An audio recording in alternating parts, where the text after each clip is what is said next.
This is breaking news from CBS 2. Breaking news here in the noon hour. The Chicago Bears are laying out their plan for a new stadium and lakefront improvements. Bears leadership there along with Mayor Brandon Johnson. Let's listen in.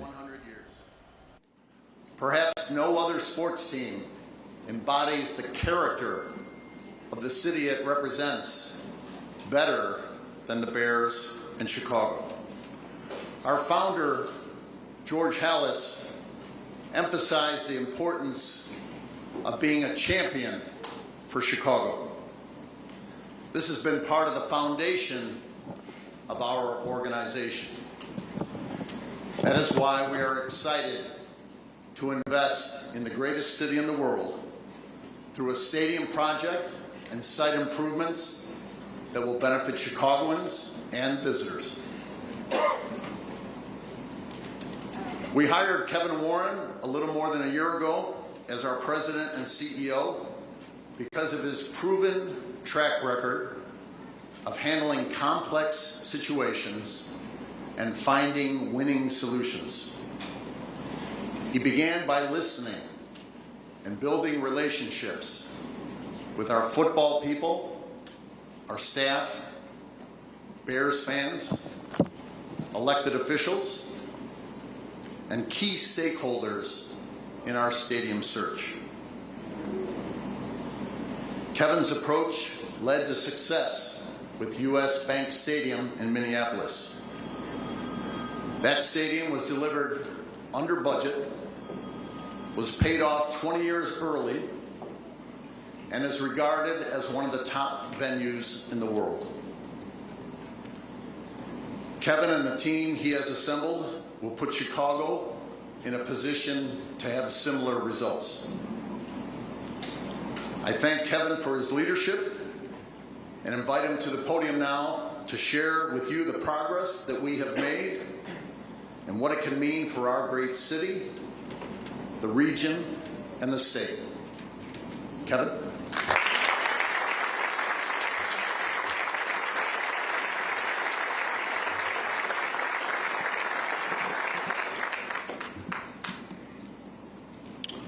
Good afternoon, everyone. George, thank you very much. I'd like to also just thank the entire McCaskey family who've made the time to be here today. I appreciate you all. I love you, and I'm grateful for the opportunity to lead this franchise. We're here today. This is an incredibly, incredibly special day for the Chicago Bears, for the city of Chicago, for the state of Illinois, for our players, for our coaches, for our staff members, for the alumni, and for our incredible Chicago Bear fans. Today is about progress. And one of the things that I'm most excited about today is the fact that this shows that in this city, we have the intellectual capabilities, we have the heart, we have the passion, we have the foresight, we have the wisdom, we have the vision to do big things. It takes individuals in this room, ownership, leadership, elected officials, to dream big, to know what this city needs at this point in time. This is not an easy project, but Chicago doesn't like it easy. We like to do the difficult things. We like to do the things that resonate with people for generations to come. It's time for us to do something special together. You'll hear a detailed presentation today, and there will be many people, whether you're here today or watching online or listening on the radio or reading the newspapers, that may have questions. We expect that, but we embrace that. But I'm confident with the individuals in this room, in this city, our ownership, our elected officials, Mayor Johnson, individuals at the Chicago Bears, that we can come together to show the future generations that people can work together, that we can be collaborative, that we can figure things out together, that we can create win-win-win situations. So that's why I'm excited today. And as George mentioned, I started at the Bears on April 17th of last year. It has been the most enjoyable professional year of my life. The only disappointment I have is that it went so quickly. But I've loved every single moment of it. I look out in the crowd, there's so many faces that a year ago I didn't know. I'd heard about you, I had read about you, but didn't know you. And there are a couple elements that really articulate what Chicago is about. The food is the best in the world.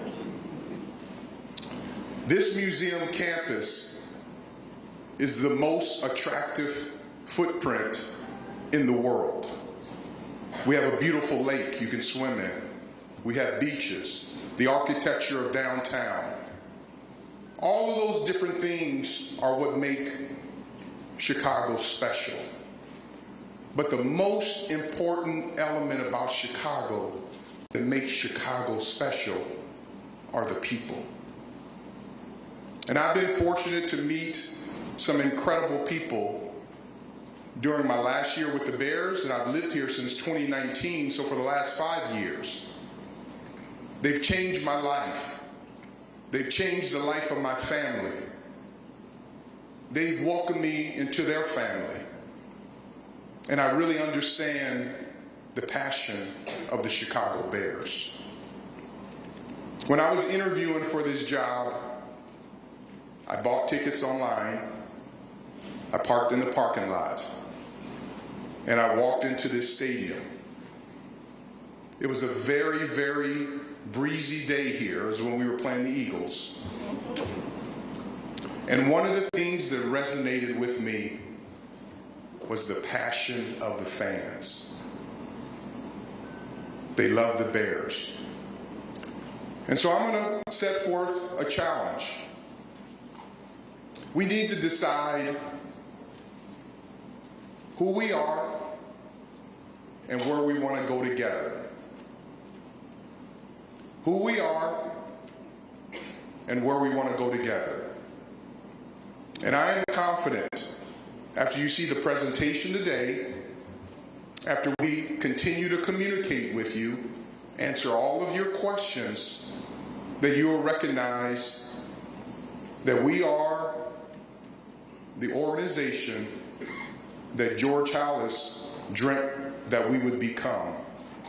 Hardworking, honorable, with integrity, transparent, forward-thinking, wise, but most of all, collaborative. So as we walk through today, that I will look forward to answering questions at the end, and I'll look forward to working together with you for us to figure this out together, and for us to operate like Chicago operates, together. So with that, at this point in time, I would like to invite my favorite mayor, Mayor Brandon Johnson, the mayor of Chicago, to the podium to say a few words. Thank you, and let's have a great day.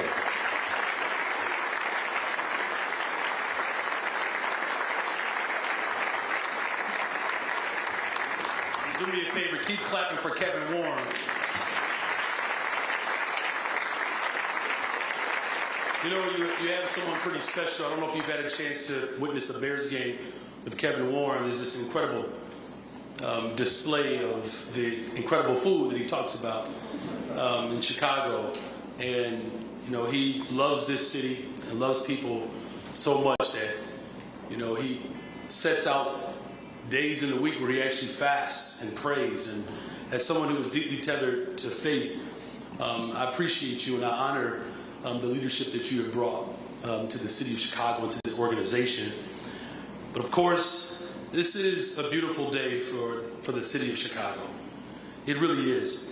And as a lifelong Bears fan, it is an honor to be here to celebrate the Bears' commitment to remaining the Chicago Bears.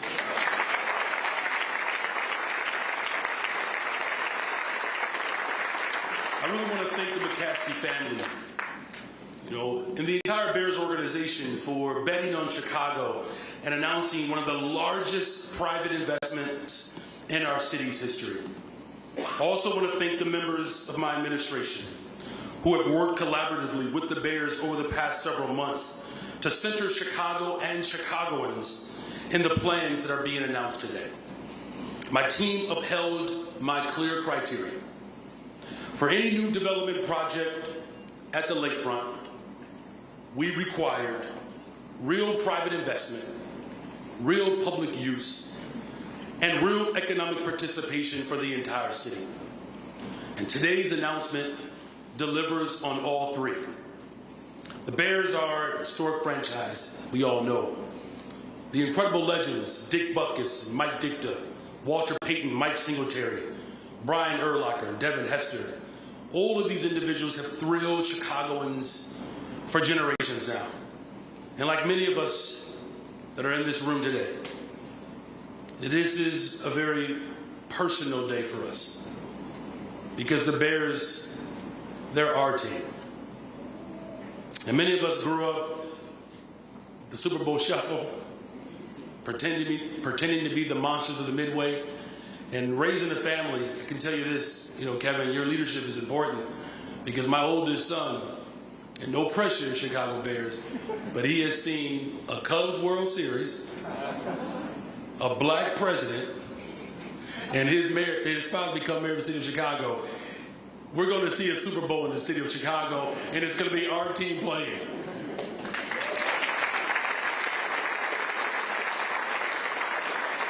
So as we stand here today, this historic announcement, it is worth remembering how different things were just a year ago.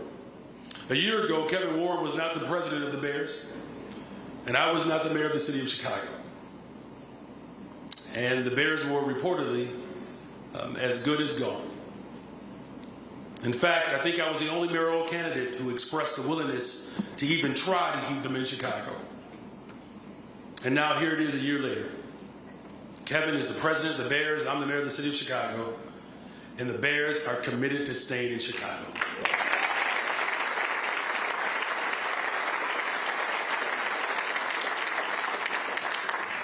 The main reason this happened is because Chicago, of course, is the greatest freaking city in the world. Everybody knows that. But it's also the Bears understood the endless opportunities in what Chicago really offers. But another reason we're here celebrating today. It's not just about football and government. It does start with the personnel. Today's announcement is just another example.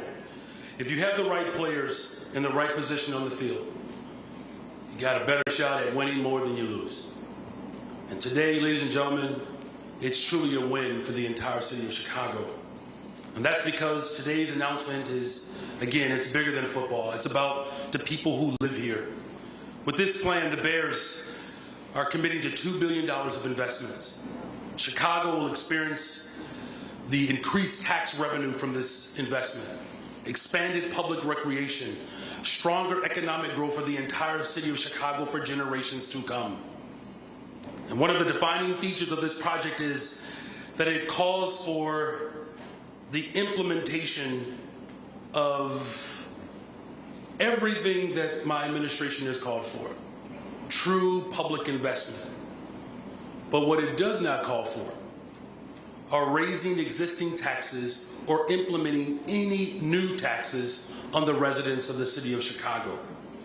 And I'm going to repeat that one more time to make sure that everybody gets that.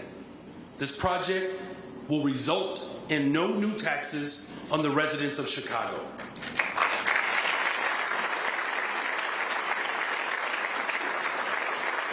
In fact, this project actually puts Chicagoans to work. The development proposed today is going to provide thousands of new jobs, both temporary and permanent ones, to people who live in every section of the city. And not only that, the Bears are also committed to building one of the most diverse vendor programs in the history of the NFL, so that women and minority business leaders will have real opportunities to build capacity and grow their business with this project. And as I said earlier, my administration insisted that any new project, especially one on public land, must deliver strong public benefit and public use for the entire city of Chicago. And I am pleased today that this plan does exactly that. This plan not only envisions a new dome stadium, but it reimagines the entire museum campus in a way that truly aligns with the historic Burnham plan. It was Daniel Burnham's vision for the lakefront was to center it around people, the people of Chicago. He envisioned an active lakefront with space and amusement for everyone to enjoy. The plan revitalizes that vision. And today's plan imagines and it invigorates new parks with public sports fields, field house facilities for everyone, but especially our young people in this city. The result of a lakefront, new green space that will be available to all residents, it gives us an opportunity to enjoy this campus in a far more collaborative way. And this will include access to innovative retail and hospitality offerings provided by talented local entrepreneurs from all of the neighborhoods. This plan truly embodies the spirit of the Burnham Plan. We hope to use this new stadium to host several year-round events, including Chicago Public School championships, graduations, major concerts, Final Fours, Big Ten championships. My next inauguration, I don't know, we just keep adding to it.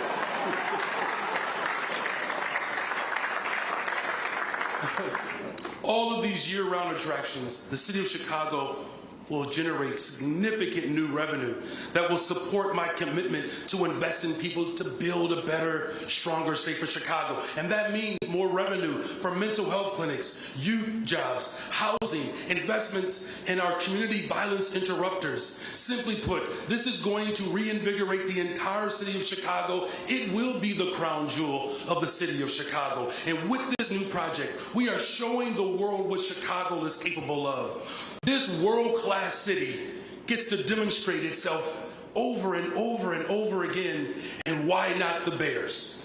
And as a Chicagoan and as a Bears fan, I'm proud to be up here today.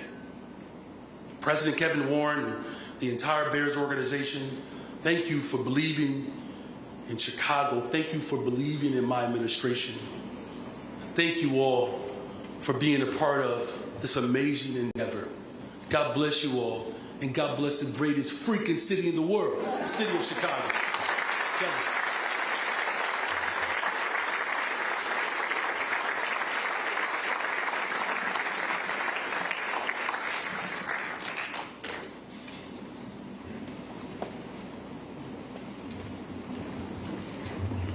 I think we should just go home right now.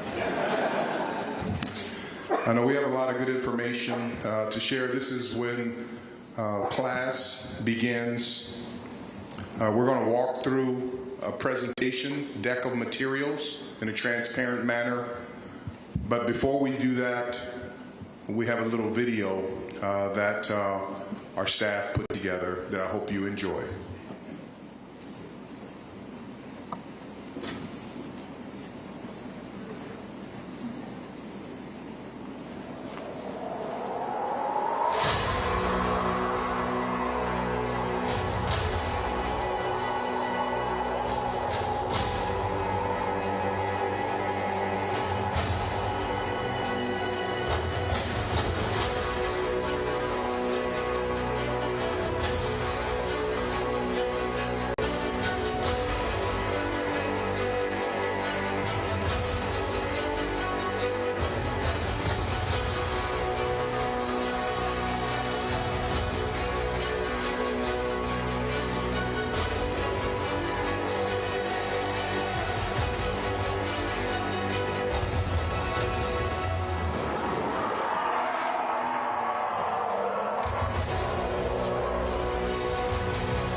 watching the beginning of a news conference. Chicago Bears describing their proposal for a new enclosed stadium just south of Soldier Field on the lakefront, a $4.6 billion project.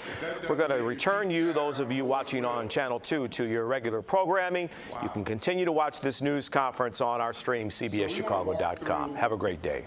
Some slides, and as the mayor mentioned, this vision started over 90 years ago with Daniel Burnham. And this was done during the World's Fair, Chicago's century of progress. He was a visionary. He laid out the infrastructure and the information for us. We need to carry his vision forward. You saw this on the video. Similar to what Daniel Burnham had designed, integrating the museum campus, as the mayor alluded to, open space for our children to be able to play. There's schools here in Chicago don't have a school to play high school games on. That should not be the case. So this is the vision here to integrate this campus. We have the best museums in the country. We have the most beautiful lakefront. We have the most vivid downtown architectural design.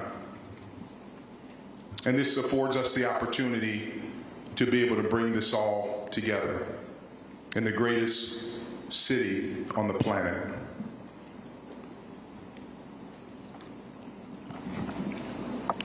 We want to build a recreational and cultural campus to enhance upon the things that we have here in place. We view young students being able to study here in the park, take the classrooms out of the classroom, out of the museums, and bring it into the open area and take it back into the museums and back into the classrooms. We have an opportunity here to build a year-round place where this city can come together for athletics, for entertainment, for recreation, for culture, for sports, for concerts, to really integrate this area. Here's another shot looking south.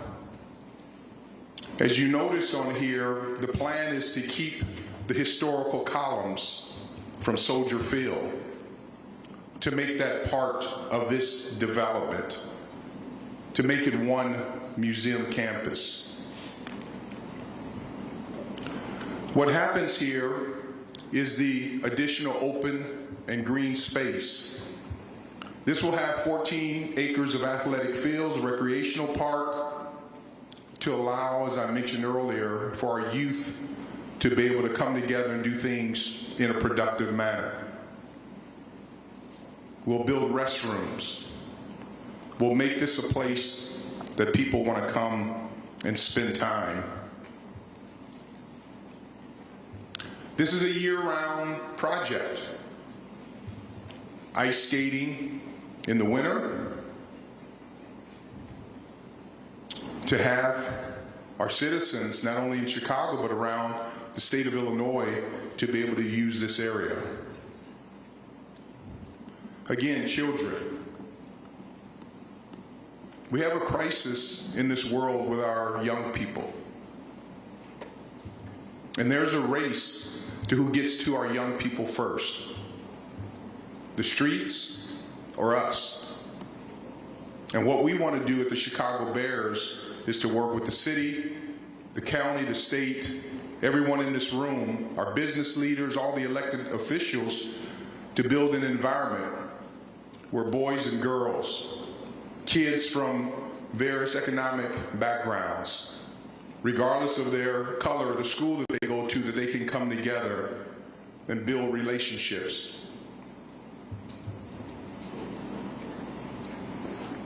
This open and green space, we've done studies, we want to do it, and we will do it in an ecological sensitive manner. to not take away from the beautiful beaches and lakefront that we have. You see here farmers markets, graduations, all the events that could happen here with the back.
It's made of ETFE.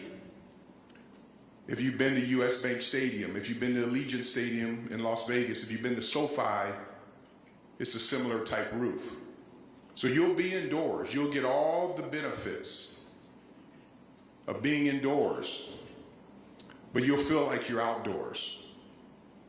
that you may have to wear sunglasses. And so that's the state-of-the-art roof that we're planning on having, but it will be fixed roof. We designed this area thanks to Manica and David Manica and his team. I see you all here. Thank you for being here, where this will be spectacular views of Chicago's iconic skyline and lakefront. That lake that we have here is the greatest piece of art that exists on the planet, and we need to be proud of it. The seating bowl is intimate. This is actually the proposed seating bowl. Sight lines. That glass is glass, clear glass, and those will be massive windows that you'll be able to take in the beauty of the city. As you'll know, this will be an intimate bowl. Manica, led by David Manica and his team, they designed Allegiant Stadium. So any of you all were at the Super Bowl, you got the sense that that was almost like a small high school, college stadium, but it was an NFL stadium. It's very, very cozy and warm. As you can see, we'll be designed to host global events like the World Cup, FIFA, and other soccer events. The layout will be able to have concerts. Many of you went to Taylor Swift. You saw what that did for our city. Many of you went to Beyonce. You saw what that did to our city.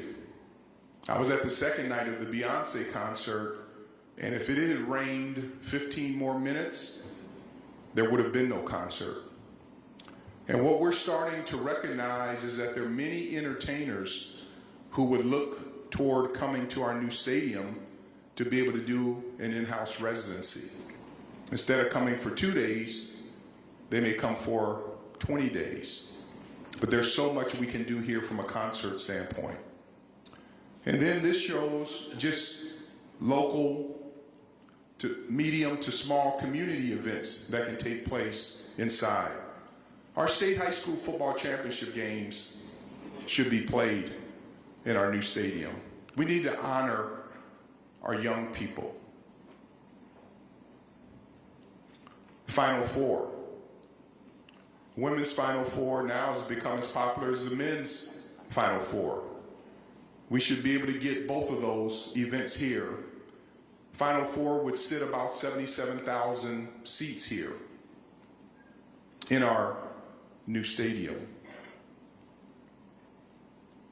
Super Bowl.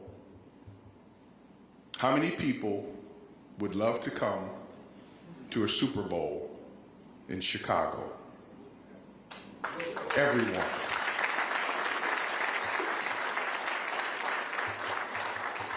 We have some of the greatest hotels in the world here, greatest restaurants. You can walk from downtown. You have the lake, you have the museums. This is the best city in the country from a Super Bowl standpoint. 2 world-class airports, private airports. This is an ideal location to host a Super Bowl. When I think about it, to think that Chicago and all that it stands for, with all the world championships here, that we've never hosted a Super Bowl and we've never hosted a Final Four. That should not exist. One of the items, and the mayor alluded to this, is our diversity, equity, and inclusion plan. We are focused on what will make this project special. In Minnesota, we leaned into our DE&I plan. Alex Tittle, who worked with me in Minnesota at US Bank Stadium, is here today. We have local individuals that we're working with, but as you can see, we'll have multiple phases here. We want to start this early, this process of making sure that women-owned business, minority-owned business, people of color are given an opportunity before the project even starts to be able to build their businesses in a manner so this can have a multi-generational impact. Not that it becomes just a good job that will happen, but to lean in some of these women-owned, minority-owned businesses that 3 and 4 and 5 generations down the road, that their families will be able to look back and say, thanks to grandma, thanks to grandpa, that they got an opportunity to really activate their business in conjunction with the city of Chicago and the Chicago Bears on that stadium project. So we'll have different phases.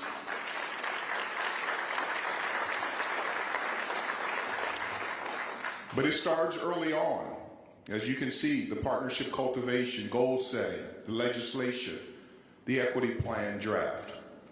Moving into phase 2, we will have a project labor agreement. Phase 3, and the biggest thing in there is on phase 4 is we'll have a stadium oversight committee of Chicagoans who can make sure that we keep each and every one of us accountable.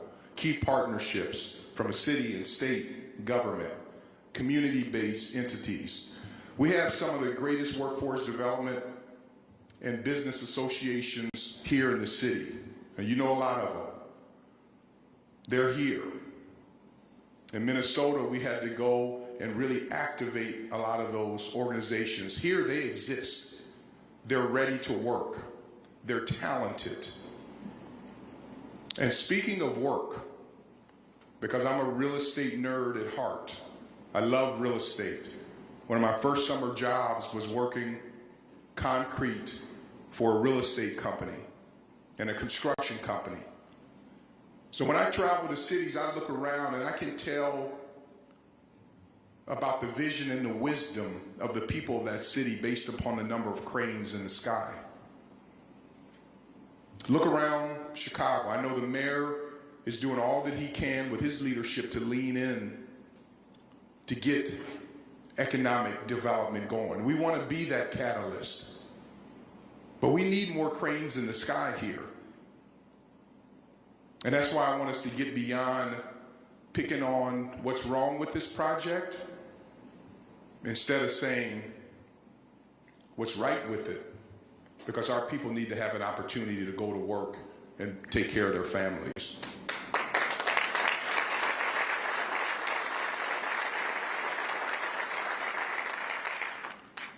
So with this, again, this is another shot of the museum campus. And I'll stop there, and the next talented person I want to bring to the stage, Karen Murphy. She's been with the Bears for 25 years, and she's our new Executive Vice President of Stadium Development and Chief Operating Officer. Just a brilliant, brilliant leader, a great human being, a person who's passionate about the Bears, and she'll walk through the proposed funding proposal. Karen?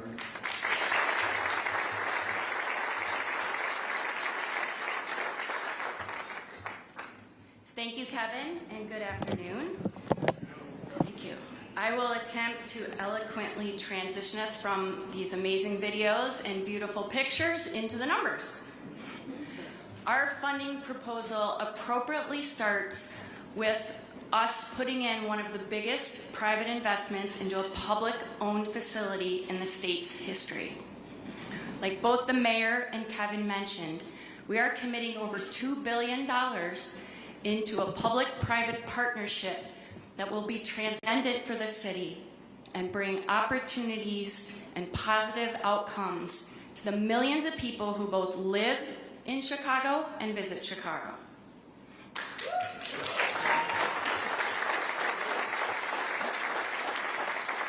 Okay, I'm going to start with the sources and uses of funds on the stadium itself.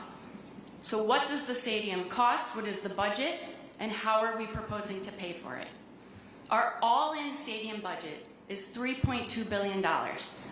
We're targeting a stadium cost of $2.75 billion. And then when we add in some of the financing costs as well as a contingency that's appropriate for a project this size, that gets us to the $3.2 billion budget. How are we going to pay for this? So as we stated, Bears ownership is putting in over $2 billion to this project.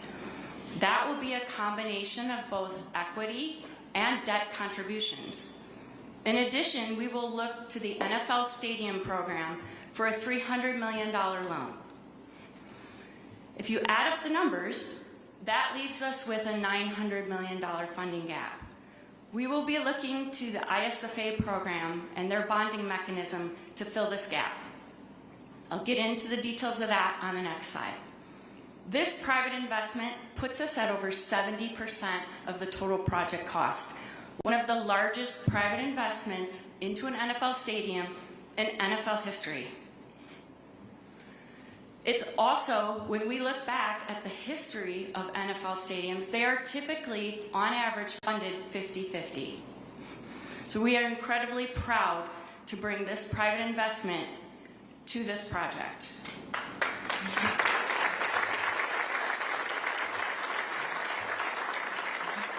I also want to point out that now is the time to act. There is a significant cost to waiting. Soldier Field is the oldest stadium in NFL. It will be 100 years old this season. Our renovation is now 20 years old, and the cost to maintain this building gets more and more expensive each year. Every year we wait, due to the cost of inflation to start this project, that funding gap, that's $900 million now, will go up over $150 million.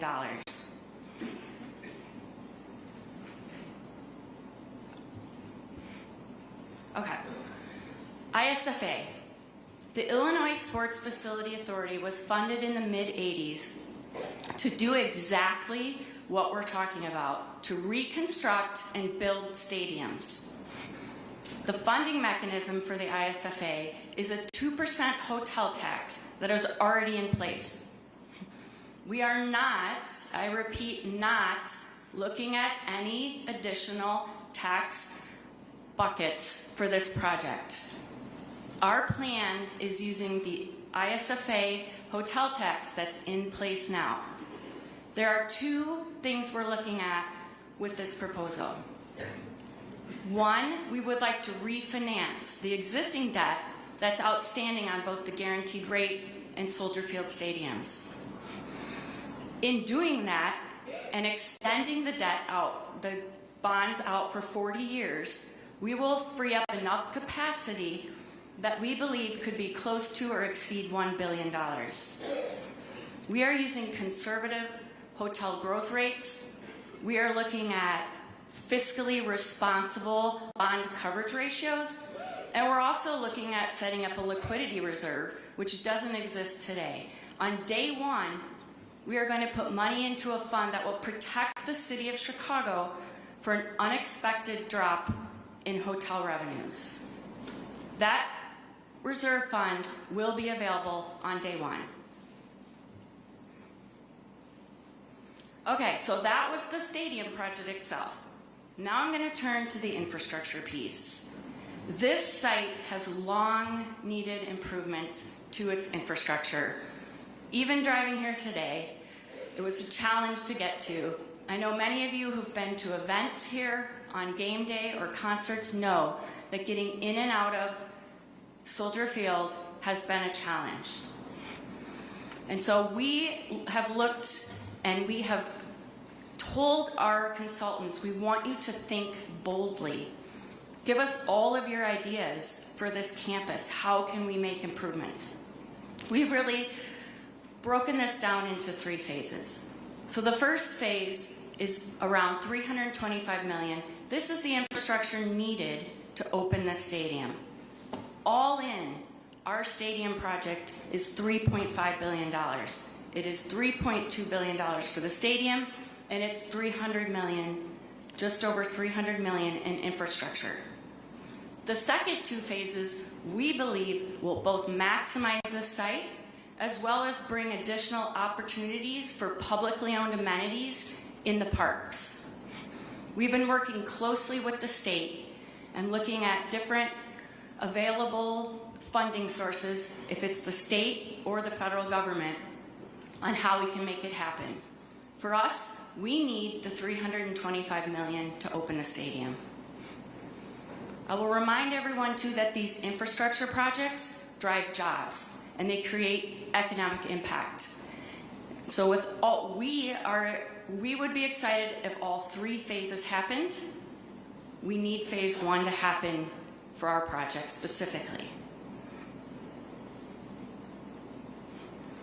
I'm going to focus on traffic for a minute because again, like I've said, it is a bit of a challenge getting to Soldier Field. And these traffic improvements are a subset of what I presented on the 3 phases. Our first phase is looking at different interchanges, different roadway improvements, better ramps. We're looking at the 19th Street interchange. So right now it's 18th Street. We would have to move that slightly south. That would become 19th Street. And we're also looking at bringing a whole new way to get on our campus from the south through Lakeside East and being able to tie that in to the south parking lot. We're also looking at whether it makes sense to double deck the south parking lot to create additional parking spaces on the campus that would be replaced by the new stadium, which sits on the existing Waldron deck. This second phase looks to the north of the stadium. There's 2 pieces here. We've looked at, can we remove the light that's on DuSable Lakeshore Drive at McFetridge and create a better intersection and grade separate McFetridge between auto and pedestrian traffic. This will improve the safety. Any of you who have been there on event days know that this is a bottleneck at McFetridge Drive where both auto and pedestrian traffic cross.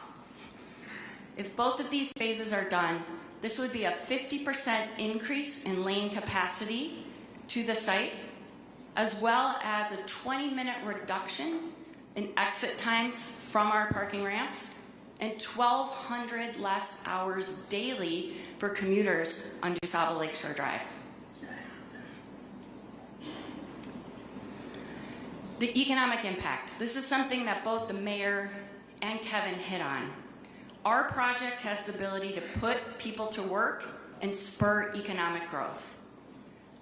We hired an outside consultant, an independent consultant, to come in and help us understand what could be the impact of this project on the city, on the region, and on the state of Illinois. We've broken this into 2 pieces.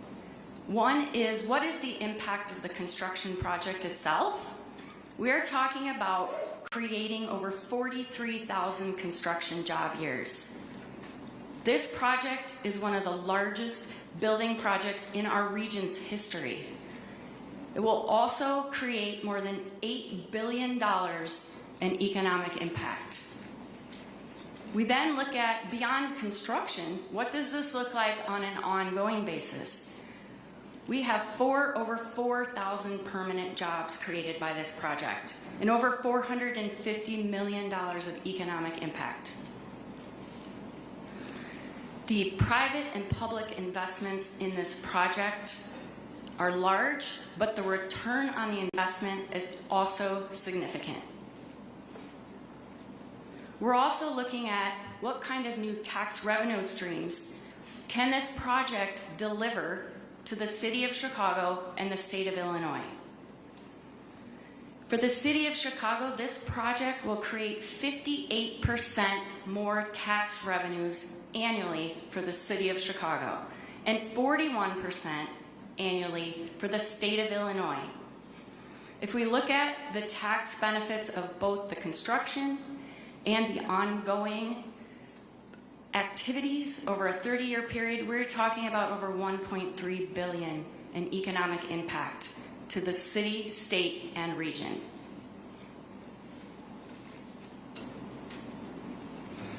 Kevin and the mayor talked about bringing mega events to this building. Chicago continually gets passed over for these incredible events. They bring significant financial impact. If we look at Arizona, over $1.3 billion of economic impact when that Super Bowl visited their state.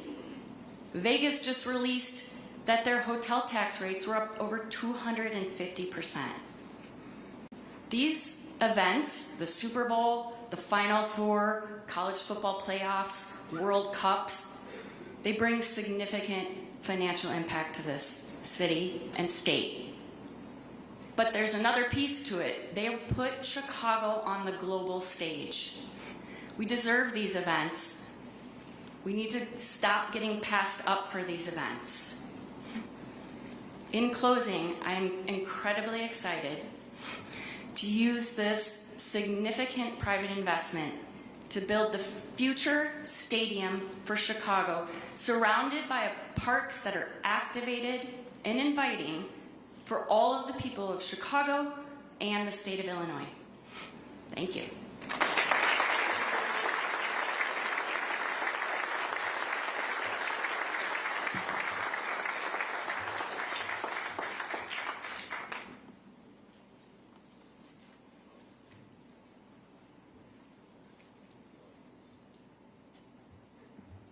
We'll open the floor up for questions.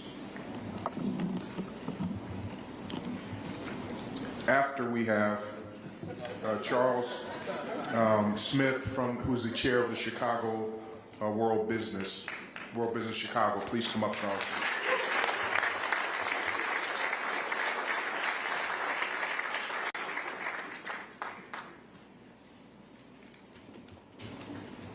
So first, I want to thank the McCaskey family, the Chicago Bears organization, and Kevin Warren, and Mayor Brandon Johnson of the City of Chicago.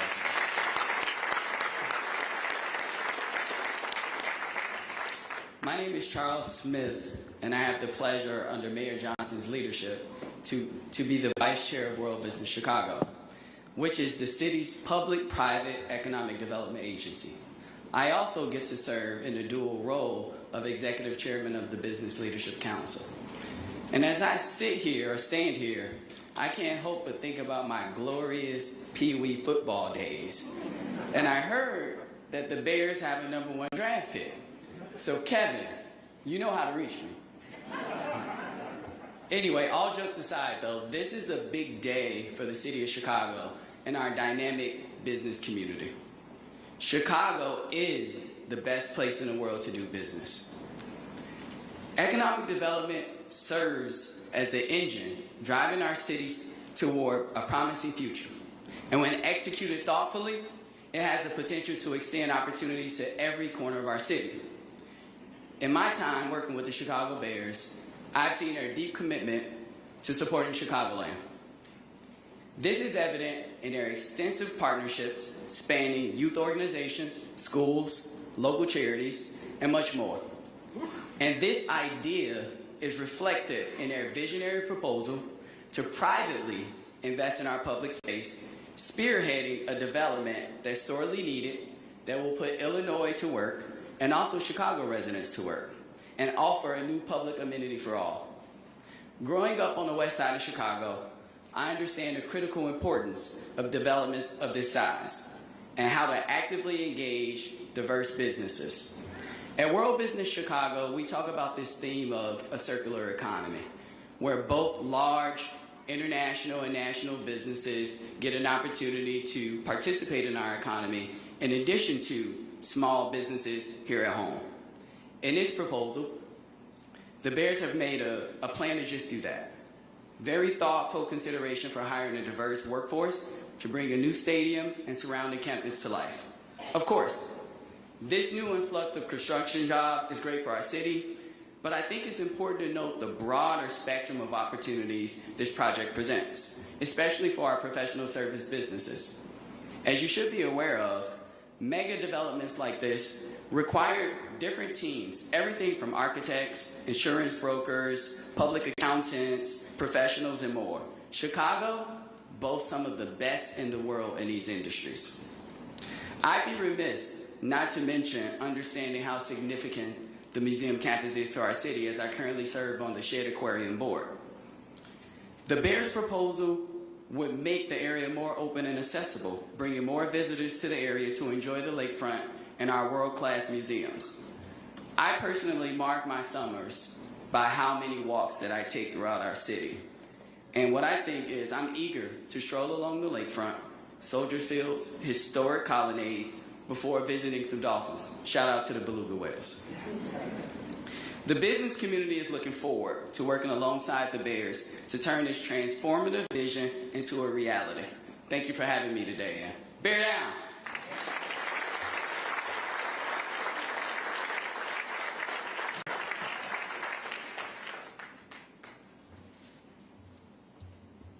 I had stepped backstage to try to get Ryan Poles out of the draft room to see if Charles, if there's a spot for you. He said, tell Charles maybe next year's supplemental draft. So still wide open. We got an opportunity. No, Charles, thank you very much. And as everyone who knows Charles Smith and him being chair of World Business Chicago, that's exactly what it stands for. That we look at Chicago through a worldwide landscape, which is critically important. So Charles, we appreciate your honesty, your integrity, and your love and support of having a great vision for this incredible city. So thank you very much.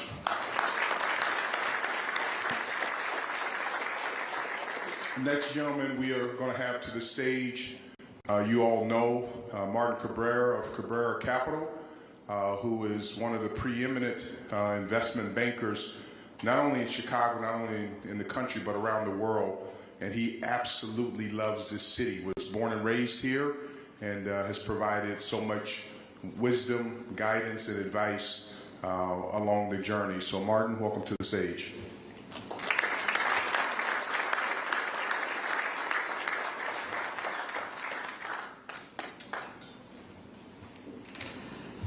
Good afternoon, everyone. It is an exciting day today. I know I want to thank kind of the McCaskey family, Kevin Warren, Kern Murphy, as well as Mayor Johnson, for allowing me to share the stage. And as a lifelong Bears fan, and as a kid growing up in Little Village and playing at Petrowski Park and at Marquette Park as well, I always pretended that I was Walter Payton, running around stiff-arming people along the way, and I was running with the football. So it is amazing to see what is being planned for our great city and how we can reimagine kind of the whole museum campus. So I'm here because this event is all about positive things that are happening in our great city. And you may hear sometimes about the Chicago that has been presented on our city and how distressed we are and how we're wrestling with significant obstacles. And working in the capital markets and real estate industry, I know that it isn't the story of our city. We have a great story to tell. And instead, I see us more like a phoenix, rising from the ashes. And with many of our neighborhoods in the process of transformative development. Or I could put it even in football terms. So you may view kind of us as the underdog, and I'm pretty sure we're going to win a Super Bowl.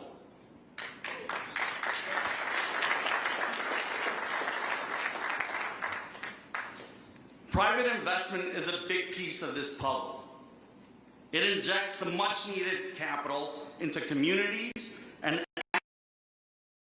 further development, ushering in new revenue streams and employment opportunities for our city. Being from the southwest side in the Little Village area, I know how critical this is to diverse business in those communities and how they get to reap some of the benefits from projects of this scale. The Bears plan for the museum campus can have this kind of transformative impact on our city and all of those neighborhoods. It's not every day that a private investment comes forward with the commitment of over $2 billion into Chicago's public spaces. A project like this, coupled with the Chicago Bears' dedication to collaborating with minority and women-owned businesses, will generate high-quality jobs and pave the way for a generation of prosperity. It is truly an economic engine that will impact the city and the whole Chicagoland area. We are looking at an $8 billion economic impact, which could have far-reaching effects on our city, including the revenue streams for our city that we can reinvest back into Chicago. Maybe now, all of my childhood friends will understand why I wanted to play football instead of growing up and playing soccer. As I mentioned earlier, today truly marks a momentous occasion for our city. Let's all rally behind the Chicago Bears plan to invest in Chicago. Thank you very much.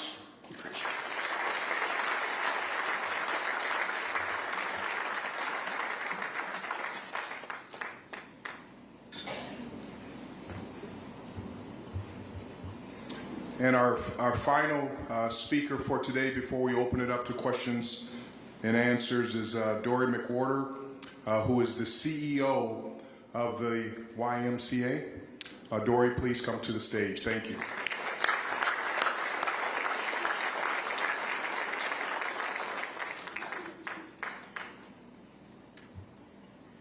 Well, good afternoon.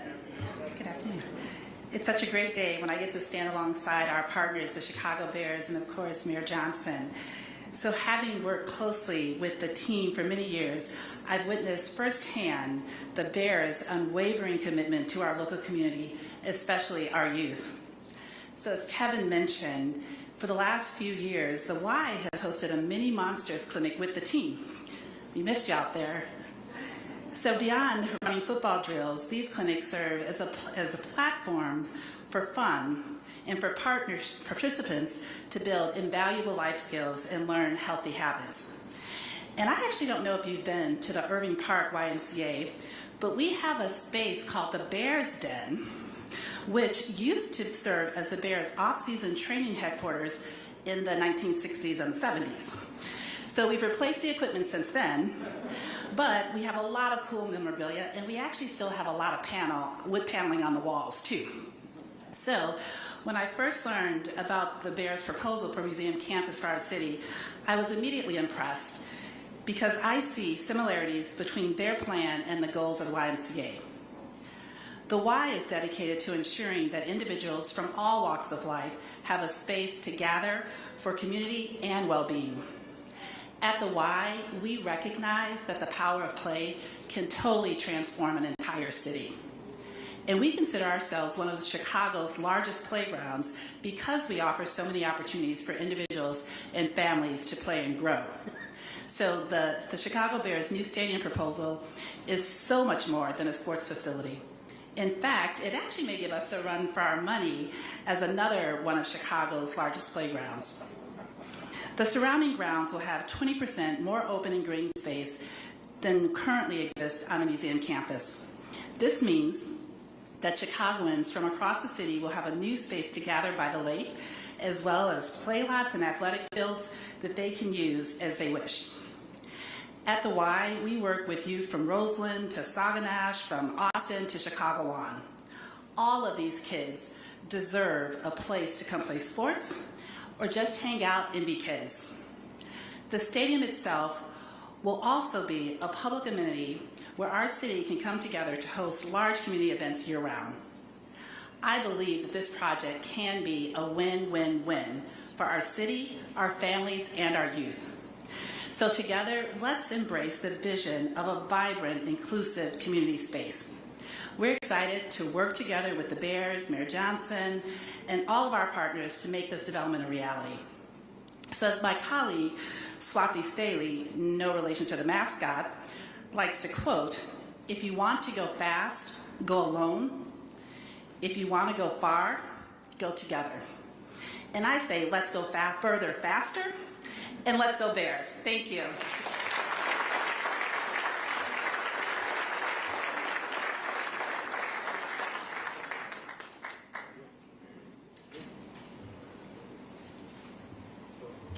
Okay, we'll open up the floor to questions for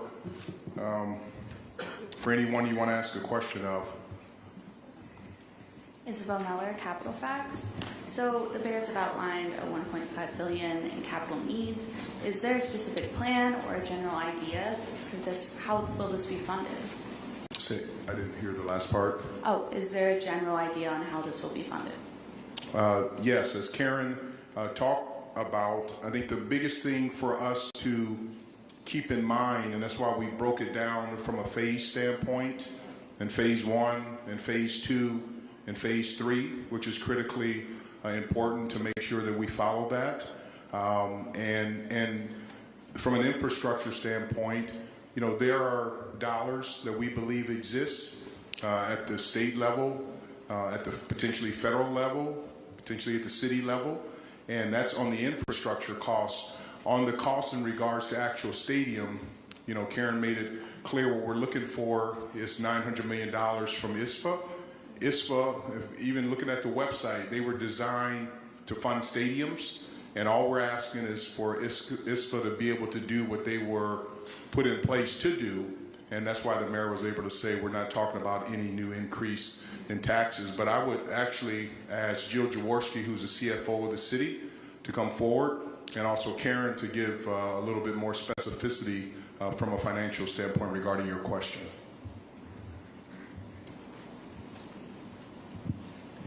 Thank you, Kevin. I'll step in first and turn it to Karen. You know, one of the things that was described by the Bears in their plan is that they're going to have a phased approach to the infrastructure. Much of the core infrastructure that's going to be needed at first is transportation. It's things like moving the road, because the stadium is going to have a larger footprint than the current existing Waldron parking deck. There's substantial infrastructure funding that comes from the federal government, gets remitted to the states, and becomes available for projects around the state. We will be working with the state to pursue those funds for the road work that's going to be needed. One of the other big aspects that we've been thinking about is that with all of this green space, this is really an improvement as far as stormwater and other environmental impacts. There is significant federal funding available for green infrastructure, part of the IRA. So we will be looking at pursuing those as well. Do you have anything to add? Yeah, thanks. I'll just add that we will continue to work closely with both the city and the state on the options that are available. And this infrastructure plan would span across at least 5 years. So that's why we have it phased. There would be some of it, like we talked about, that would be needed to open the stadium. But beyond that, these projects could be something that happen over a 5-year time span. Just a follow-up. Is there any more specifics on where the money for the capital improvement costs will come from the state? Have you been giving guidance to the state? Yeah, we really look to the city to work with the state on that and what programs are available. And we do look forward to having some detailed conversations with the state here in the near future. Sorry. Justin Lawrence from Crane Chicago Business. I think this is probably for Jill and Karen. On the ISFA money, you're saying that only a 2% hotel tax would be needed over 40 years to create the kind of money to retire the debt and build this new stadium. But the city is, 3 of the last 4 years has been on the hook to cover the shortfall. Without any more revenue added to this kind of pie, why should city taxpayers believe they won't be on the hook in the future?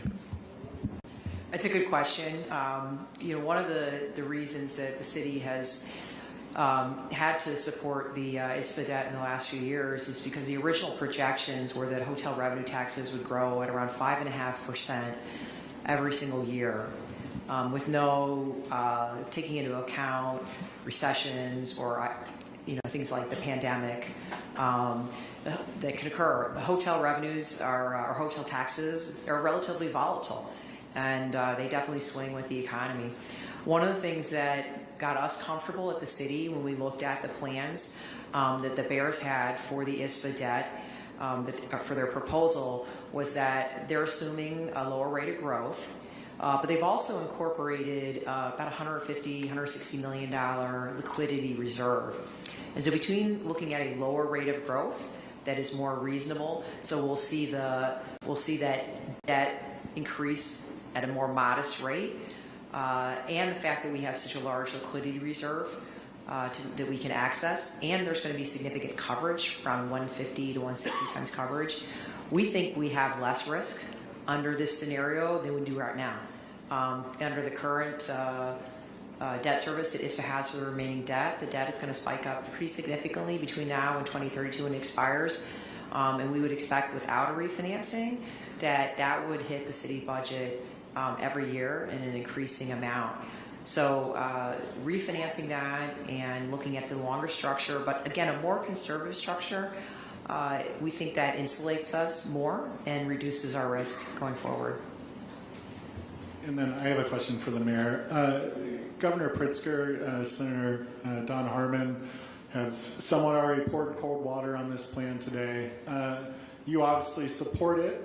It's going to require billions of dollars in public subsidies. Why should taxpayers pay any dollars towards this? And what is your conversation going to be like with Governor Pritzker and state leaders? Well, I appreciate the feedback that is coming from our partners at the state level, and what I've said from the very beginning is that an investment like this requires real skin in the game from ownership, which they've done that, a commitment to public use, which they've done that, as well as an overall commitment to building a better, stronger, safer Chicago. This is about investing in the thousands of jobs that will manifest as a result of this investment. We're talking, conservatively, 24,000 jobs in the immediate, 43,000 jobs for the entire region, $2.5 billion of income into working families, providing us with the opportunity to continue to invest in housing and education, mental health services, growing our parks. The fact that we have a very sizable footprint now of 14 more acres of just athletic fields. This is a real opportunity to create real revenue by doing what works, which is putting people to work. Thank you.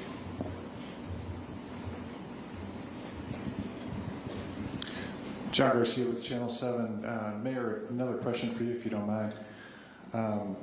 Curious how this plan fits into your goal and agenda for helping create economic development in the south and west sides of the city. Yeah, thank you for that question. Again, just the construction jobs alone and that will grow as a result of this investment. The part that I'm actually really grateful for, the McCaskey family, the leadership under Kevin Warren, we're talking about real participation for women-owned businesses and minority-owned businesses. This is very much aligned towards, in line with my vision for a better, stronger, safer Chicago, because it invests in people, it invests in households. Again, we're talking conservatively, $2.5 billion of income for working people in Chicago, $3.5 billion of income for people who are in the Chicagoland region. I think this commitment from the Bears not only shows this commitment for the city of Chicago, but it sends a nice little shout out to the suburbs as well. Naima Latif, On Air Daily News. And this is an infrastructure question, but also possibly for the mayor. Since it's determined it's going to be about a 5-year construction process, has it been determined how that's going to affect the traffic flow from the south side to the loop during rush hour? And will traffic need to be rerouted? How will that affect the surrounding areas? Has that been determined? One of the things we have talked about is, as we said, with progress, there will be some items that will be somewhat complicated, but we have discussed ways that we can work from a traffic standpoint. And it's no different than when there's construction work that's done on freeways. There's something that needs to be done, and it's something that's overdue. And so we're confident that residents, people who come to this area, visit this area, that we'll be able to figure out a way that we can deal with it during the construction progress. But the benefits, when we're finished, it really will make a substantial difference. As Karen said, even us coming in today. For us to have traffic on a day like today, and there's no major events, I think it shows clearly that this is something that has been deferred maintenance, not only at a city level, but at a state level, that we need to lean into and make sure that we do fix. One question I'll ask you all, and I appreciate the questions, these are excellent questions, and we've tried to research it. The last time that a private investment of $2 billion or more occurred in the city of Chicago, we couldn't find any. And we couldn't even find any of $1 billion or more. So I just want to make sure that we take heed to the fact to have a private investment of over $2 billion is not only unique, but it's something that we need to make sure that we leverage and take advantage of. Hi, this question is for Mayor Johnson. Hi, Mayor. The city's lakefront protection ordinance prohibits private development east of Lakeshore Drive. Why is it appropriate for this stadium to be built on land that was set aside by Daniel Burnham as forever open, free, and clear? Yeah, so 20% more open space that will be available for the people of Chicago. This is very much aligned with Daniel Burnham's vision for the lakefront. Again, creating the open space, better access to the museums, providing better traffic flow in and out, creating jobs, making opportunities for our young people. That vision that I have for the city of Chicago is very much tethered to Burnham, and I'm fully confident that it works within the confines of the ordinance. Are you prepared to spend city dollars to defend what appears to be an inevitable lawsuit from parks groups who want to defend the lakefront, if not from this specific proposal, from other proposals that they might fear this sets a bad example for? Yeah, what we're prepared to do is to continue to invest in people. We're prepared to put 23,000, 24,000 people in the city of Chicago to work. My vision for the city of Chicago is very clear, particularly around environmental justice and creating more open space. We do that. Paying attention to the needs of our young people, as Kevin Warren has articulated. If you play a spring sport in Chicago, you have a tough time having your game played if you play a fall sport. And I know because I have children who play spring sports. And this provides us with a very unique opportunity, not just to grow our economy, but to show our young people that we actually love them, care enough about them, that they're willing to invest in them. Hi, Taman Bradley, WBBM-TV. Question for Kevin Warren. Governor Pritzker spoke with reporters a short time ago. He said he was not invited to this event and he remained skeptical. Also, House Speaker Emanuel Chris Welch said that if he put this on the board in Springfield right now, it would fail. You have about a month left. How do you convince Springfield to do what you want? Well, today was the first day that we have been able to publicly roll out our plan, so it's very difficult for someone to say they're against this and we just presented it. So we look forward to having more conversations with the individuals in Springfield, Governor Pritzker and Speaker Welch. And I haven't seen any of these things that you're alluding to because I've been here on stage. But we'll continually proceeding forward. That's the whole purpose of us getting together today, was to be able to lay out a plan that we'll look forward to getting together with. Hi, Miranda Davis, Bloomberg News. I was wondering if the Bears could talk a little bit about where and how they're going to fund the $2 billion. Is that going to be financing? If so, what kind? And is it lined up?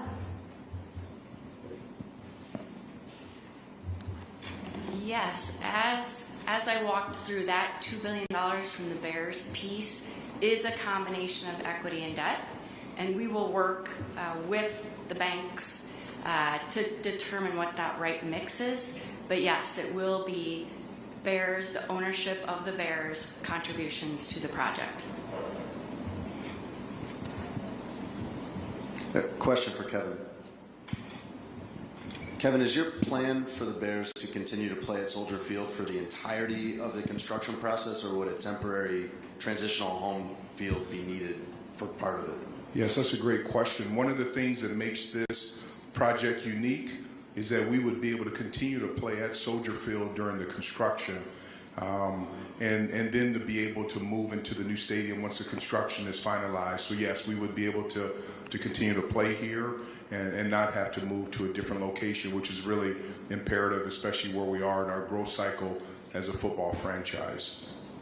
Thank you for asking that. Hi, Alice again with the Chicago Tribune. First question, is your target timeline for a bill to go through in the next month, this spring session, or could this roll over into the fall veto session? I mean, we feel that the time is now. I mean, every year that we wait, it's $150 to $200 million of increased costs that ultimately we'll have to figure out. But we don't think that's prudent. The time is now, so our expectation is in this session.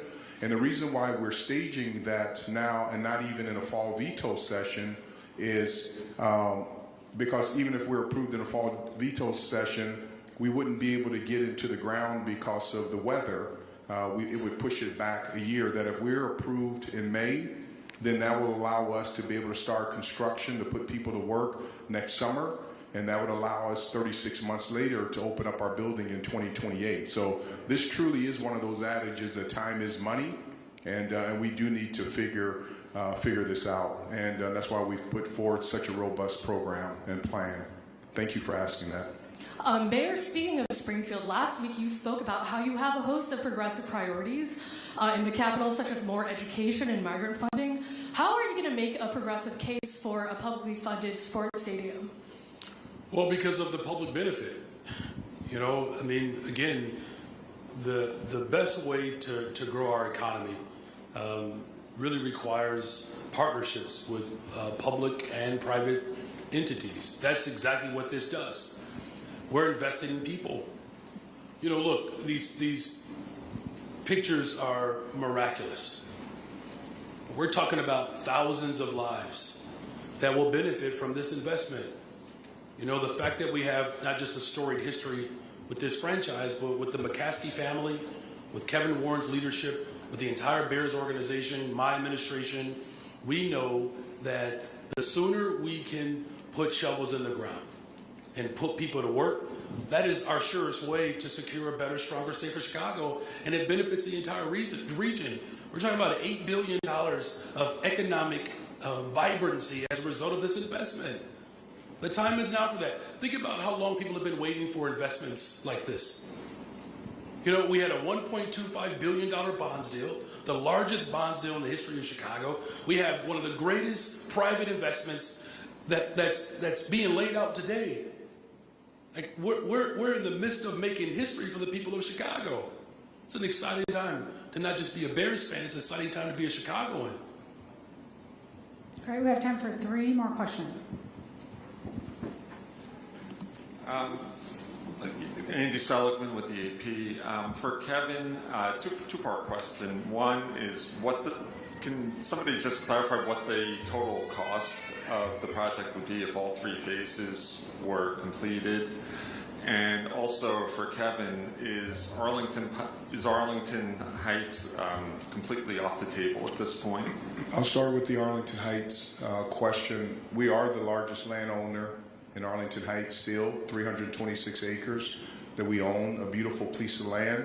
But I think we said it before, and after today, we're clear that our focus is on the city of Chicago and this museum campus area. So we still own the land in Arlington Heights, but our focus from a stadium development project is here in this campus area. And I'll have Karen, I can give you the details of the total project, but she can just unpack that information one more time. If all 3 phases of the infrastructure were completed, that would be a total of around $1.5 billion. So we're looking at the stadium of 3.2, and then all 3 phases would be at 1.5. But again, our project needs the $300 million. There are pieces of phase 2 and 3 that would drive additional revenues off of those park amenities. So there is a return on investment to the city and the state on pieces of that infrastructure. Robert McCoppin from the Chicago Tribune. What about the White Sox? They have also proposed a new stadium. Speaker Harmon asked that you work together with them. Have they agreed to any of this, or what additional costs would they need for what they want? We've stayed in close communication with the White Sox. We even had a meeting on Sunday, just a couple days ago. I've made it very clear publicly, privately, and I'll make it very clear now. I think it would be an absolutely incredible day in Chicago if we were able to build two stadiums at the same time. One, the economic benefit, the increase in tax base, the number of jobs, and also the staging of workers, so we could have people working on two different jobs. And as I said in my opening remarks, we got to decide who we want to be as a city. But we have an opportunity to build two world-class stadiums. We'd be all for it. We've stayed in close communication with them. I don't know the specifics of their plan, but I look forward to the day that we can continually stay in close communication. And I would be absolutely ecstatic if both of us were able to build our stadiums here at the same time. Just to be clear, your proposal doesn't include any money for whatever they... This proposal today, no, it doesn't include any money for what they want, but it doesn't mean that money does not exist for what they want. So that's why we're continuing conversations. Thank you for asking that. Hi, Kevin. Chris Plasek from the Daily Herald. Maybe a question for you, but maybe George as well, because I remember seeing a very similar presentation for Arlington Park at Hersey High School. George was there, Ted Phillips was there. So maybe a question for you, your organizational philosophy as you come into this job now a year in.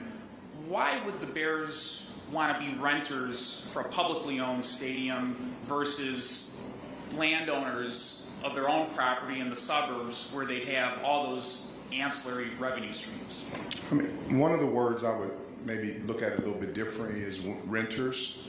I feel strongly about the power, the substance of a public-private partnership. And I believe in Mayor Johnson. I believe in his staff. I believe in his vision. I believe in this city. And so I don't look at it as being a renter. I look at it as being able to develop a relationship that 1 + 1 = 100 instead of 3 for us to be able to come together. And I just feel strongly about it. If you look at my history and my career, people ask that same question in Minnesota. Why would you want to be a renter in Minnesota? And as George opened up with in his comments, it has turned out still rated the best stadium in the National Football League almost 8 years later, and it's turned out to be a win-win-win situation in Minnesota. We paid off the debt 23 years early. And so it's just one of those ones, I don't ever want to say trust me, but it's one of those ones that we don't look at it in a derogatory manner of quote-unquote being a renter. We look at it as being a good partner with each other, and that's why we're here today. All right, last question. Hi, Mr. Warren. Mitch Armentrout from the Sun-Times. The team has had a sometimes tortured relationship with the city when it comes to its lease agreements with the Park District. What sort of terms would you be looking for from the city? And I'm also curious why the Michael Reese Hospital site didn't work for you. Yeah, thank you for asking that question. The terms we'd be looking for is terms that you would do with a partner. We just want to be fair with each other. And I'm confident with Mayor Johnson and the leadership at the city of Chicago that they're fair people, they're talented business people, and we would be able to work out fair terms, because that's the only way that a public-private partnership truly is able to thrive, is by being fair with each other. I'm glad you asked a question about Michael Reese property. When we started going down this road, when we had difficulty getting the tax situation squared in Arlington Heights, our team looked at 10 to 12 sites here in Chicago. Michael Reese obviously being one of them. I was passionate about Michael Reese site. One, because the history and the tradition with Brownsville and all the different things that it brings to the table. The difficulty about that site, it is very narrow. So from an NFL stadium footprint standpoint, it's difficulty, it doesn't work, it's too narrow. The other thing is that it would require this to be built over an active railroad and train lines. There's certain rules and requirement that the majority of sports leagues, especially the National Football League, has in regards to building active stadiums over active trains lines, especially with a certain kind of 100-foot perimeter. So there's multiple items. It's a great piece of property. It's in a great area. It has incredibly historical significance. But just from a football standpoint, and for us to be able to deliver on the promises that we're making to the city of Chicago, hosting Final Fours and Super Bowls and college football playoffs and concerts, it would be incredibly challenging at this point in time to make that work. In addition to the fact that we understand that the marshalling yards that exist right now would have to be relocated in some other location. But thank you for asking that question. Okay. Thank you, everyone. One of the things before we close, we do want to thank everyone for attending here today, but we also want to thank especially our labor partners that attended, because you are the ones who truly put people to work and understand the vision. So thank you for your time. These 48 hours are exciting today, and tomorrow with the NFL draft, us having the number 1 pick and the number 9 pick.